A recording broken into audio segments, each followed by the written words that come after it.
बीते दिनों अशोकनगर जिले के करीला में मेले के नाम पर फॉरेस्ट के अधिकारियों ने भारी दलबल के बीच कुछ किसानों की लहलहाती फसलों को बर्बाद कर दिया था, जिसके बाद उक्त कार्रवाई पर ग्रामीणों व कांग्रेसियों ने कई सवाल खड़े किए थे और कांग्रेस प्रदेश अध्यक्ष जीतू पटवारी ने भी किसानों से फोन पर चर्चा करके भेदभावपूर्ण की गई कार्रवाई को विधानसभा में उठाने का आश्वासन दिया था। इसी विषय को लेकर कांग्रेस के कद्दावर नेता व पूर्व मंत्री जयवर्धन सिंह करीला पहुंचे और कदीखेड़ी में किसानों की बर्बाद फसलों को देखते हुए किसानों से उनकी पीड़ा को सुना। पीड़ित परिवार से मिलने के बाद उन्होंने किसानों के दस्तावेज बताकर अधिकारियों की कार्रवाई पर सवाल खड़े किए।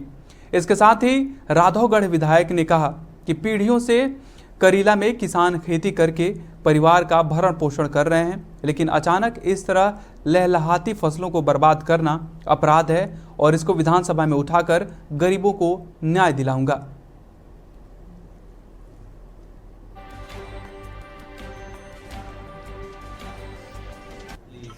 जैसा हमारे सिरनाम और मेहरबान जी और शिवराज सिंह जी के जो हमारे पुत्र हैं रामपाल जी, वो कह रहे हैं कि इस परिवार के पास 1 बीघा ज़मीन नहीं है।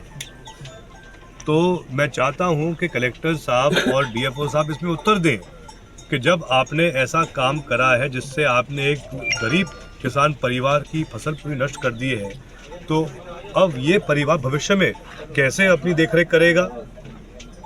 मैं पूछना चाहता हूं कलेक्टर साहब से और डीएफओ साहब से, क्या वो यहाँ पे आए हैं पुण्य करने या पाप करने?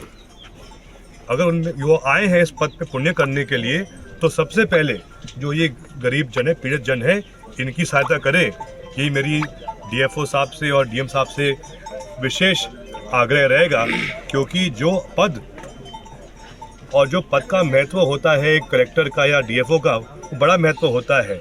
तो मेरी सलाह है उनको कि अगर उनको पुण्य करना है तो इनकी सहायता करें, क्योंकि इनके परिवार में शादी आने वाली है।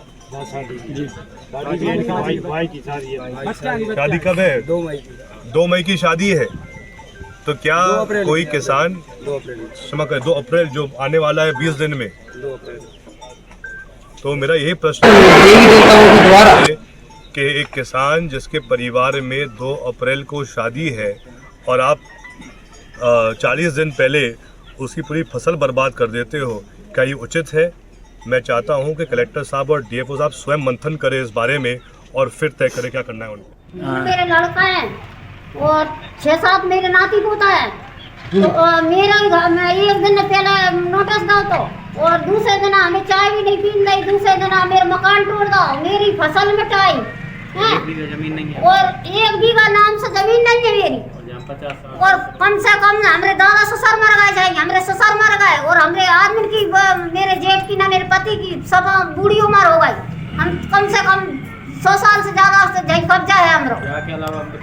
और मकान टोरो से टोरो गौ माता की छपरी सुनना टूट गए, मेरे खाद पीत के बर्तन दब गए, मेरे उड़द के छात के बर्तन दब गए, मेरे मड़ी सब रात जाड़ो मर रहा है भाई साहब। कोई सरकार ने भी सहायता नहीं करी। अच्छा, क्या नाम है आपका? कौन सा गांव है? जो काली खेरी गांव में। मेरा नाम फूलवाई है।